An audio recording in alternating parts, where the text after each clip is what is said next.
Ministro, a gente sai do primeiro turno com uma eleição sinalizando muito mais uma disputa acirrada, né? As pesquisas indicavam uma vantagem maior do ex-presidente Lula e o resultado foi muito mais apertado e agora um quadro muito indefinido. Daí também o mercado acreditar, alguns agentes do mercado acreditarem que o Lula pode antecipar essa sinalização econômica para tentar buscar o eleitor de centro, para tentar buscar também aceno para agentes econômicos.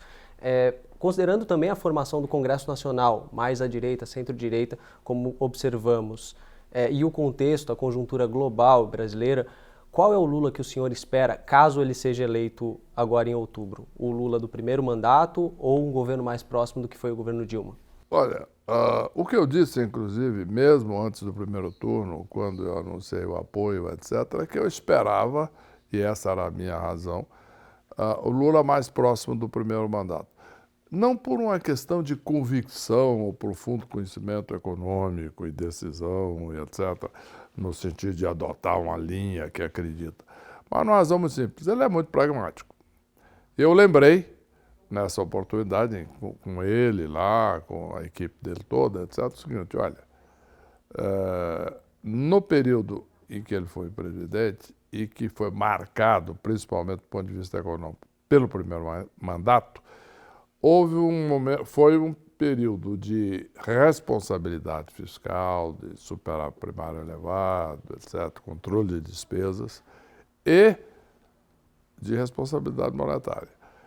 Neste período, se tomarmos os 8 anos, o Brasil criou 11 milhões de empregos, ele é do Partido dos Trabalhadores. Cresceu em média 4% ao ano. Resolveu praticamente definitivamente no Brasil a questão cambial, criando, quando nós deixamos lá, quase 300 bilhões de dólares de reservas. Em resumo, algo que deu certo.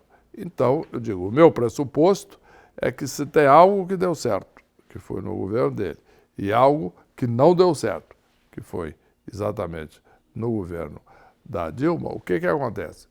É o óbvio, escolher o que dá certo.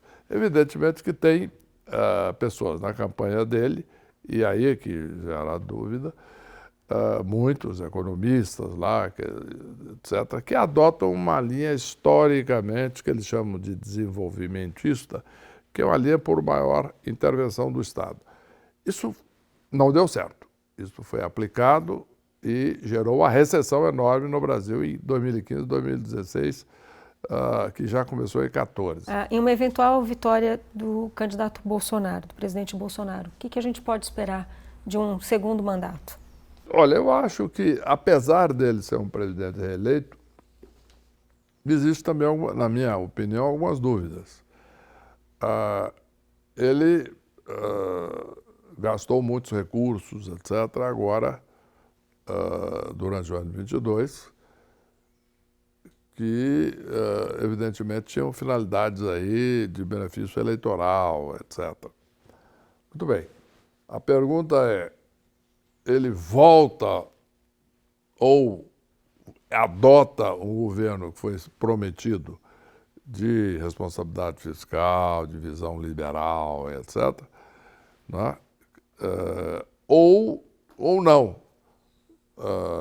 Continuará numa postura, digamos assim, pré-eleitoral durante 4 anos. Não faz muito sentido isso durante o início de governo, mas esse é o que nós teremos que ver. Quer dizer, nós teremos que ver será um governo Bolsonaro, como ele anunciou no início do governo, um governo liberal, de responsabilidade fiscal, ou será um governo como ele praticou, principalmente durante o ano de 2022. Isso é que eu acho que é fundamental e é difícil prever no momento.